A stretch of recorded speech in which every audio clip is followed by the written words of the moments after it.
today? I hope that you are all doing fine. Today is another opportunity to learn about mathematics. I am Teacher Joanna, your teacher in today's lesson.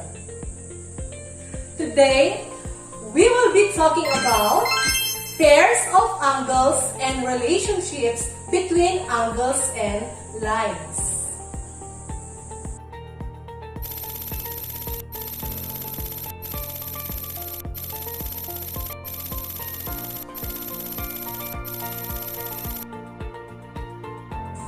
Before we go over on our lesson, I want you to tell whether the given angle is acute, right, or obtuse angles.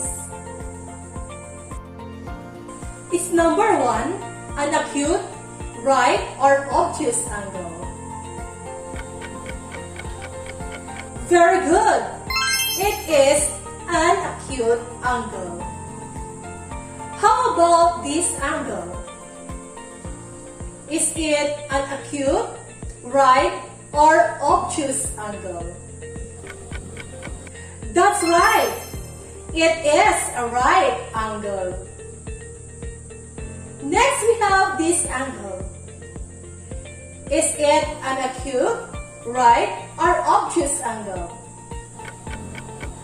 That's right!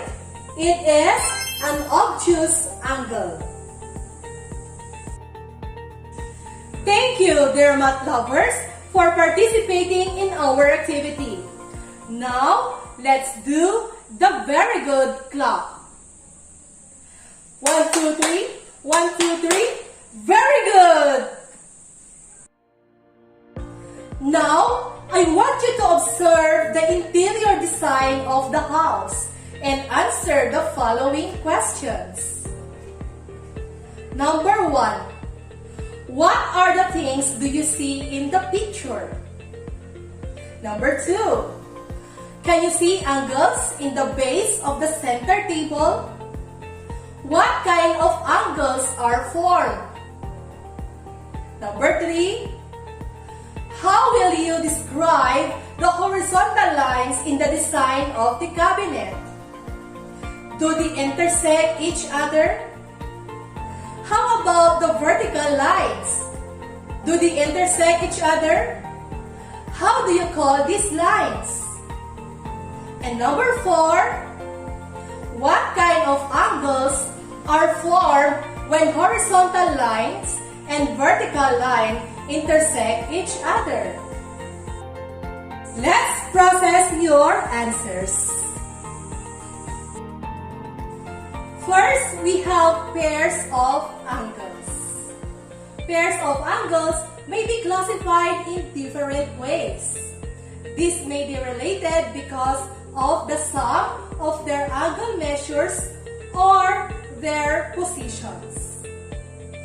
Based on the sum of angle measures, angle pairs can be classified as either complementary or supplementary angles. Complementary angles are two angles whose measures add up to 90 degrees. Examples of complementary angles are as follows. As you observe, if we add 60 degrees and 30 degrees, the sum is 90 degrees. Same true with these angles. If we add 59 degrees and 31 degrees, the sum is 90 degrees. Supplementary angles are two angles whose measures add up to 180 degrees. These are examples of supplementary angles. As you observe, the sum of the measurements of the given angle pairs are 180 degrees. On the other hand, pairs of angles may be related by their positions. First, we have adjacent angles. Adjacent angles are angles which have a common side and a common vertex, but no interior points in common. So adjacent angles are illustrated by this example. We have an angle ABD and angle CBD. The common vertex is point B. The common side is segment BD. These are also examples of adjacent angles. Next, we have linear pair.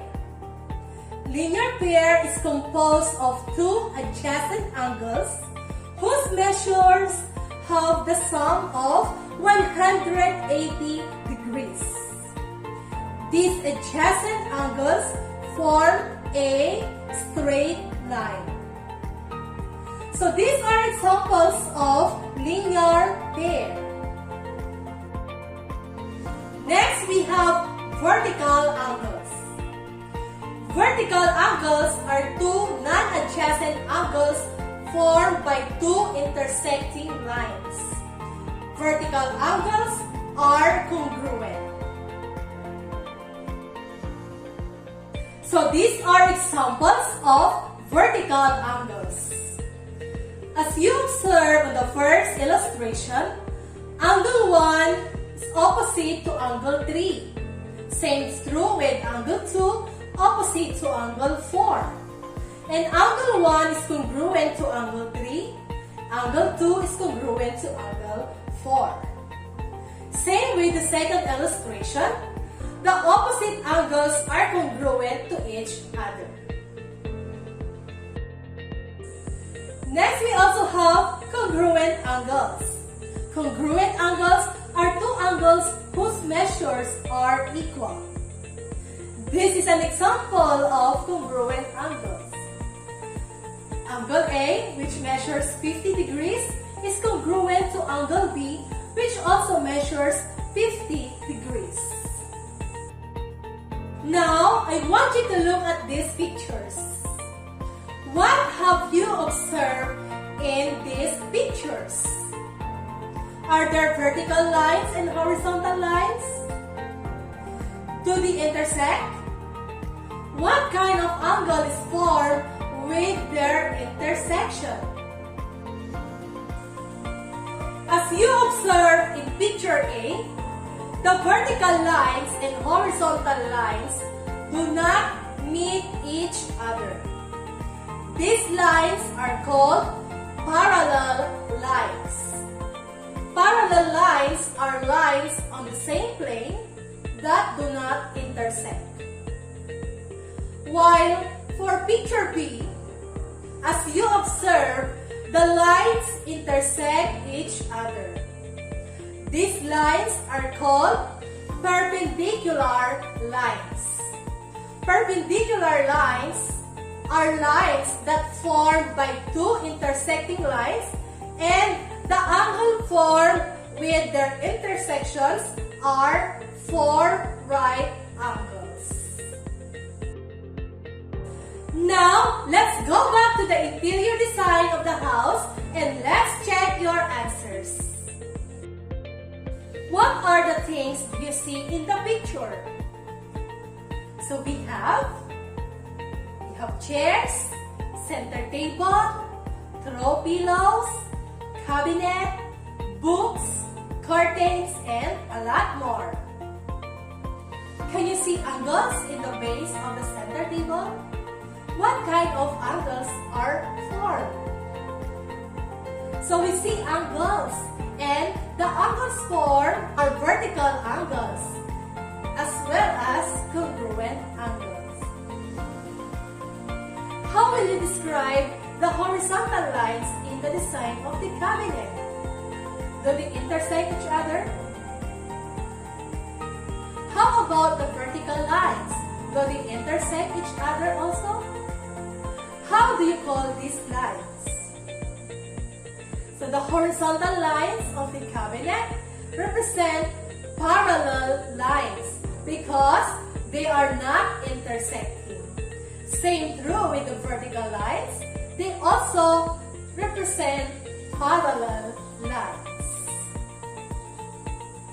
What kind of angles are formed when horizontal lines intersect vertical lines? So the angle formed when horizontal lines and vertical lines intersect are 4 right angles. Great job there, learners! To ensure the full understanding on the concepts learned, it is important that you are able to answer the following questions.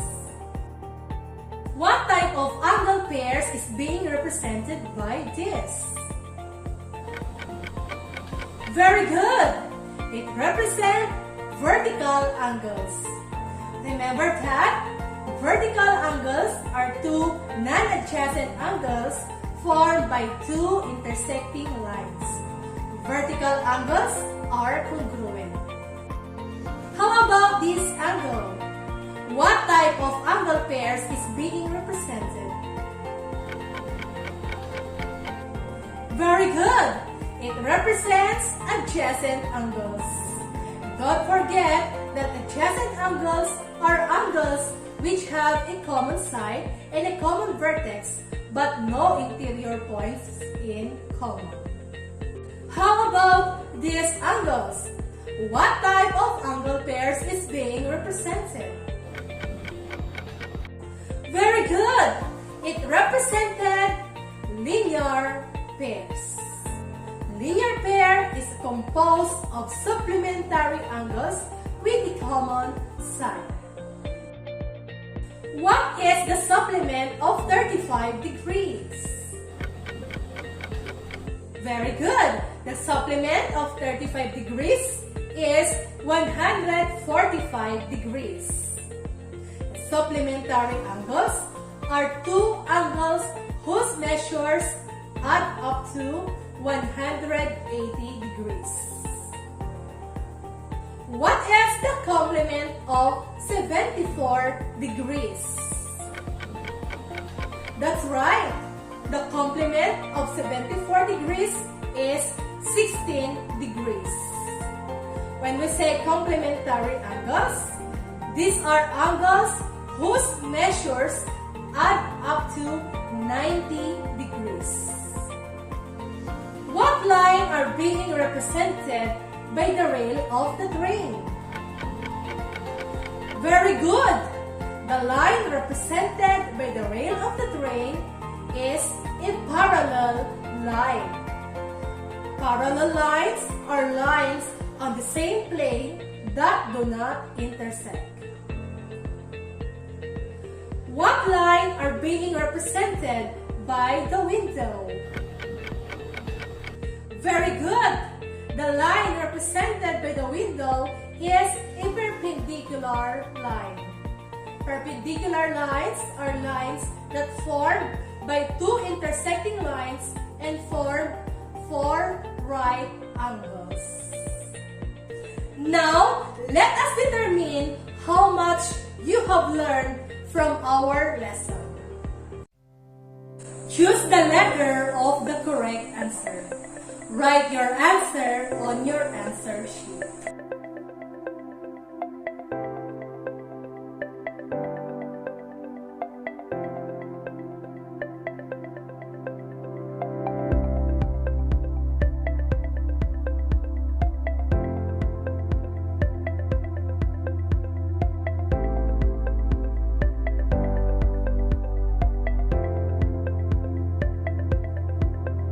So that's all for today, math lovers.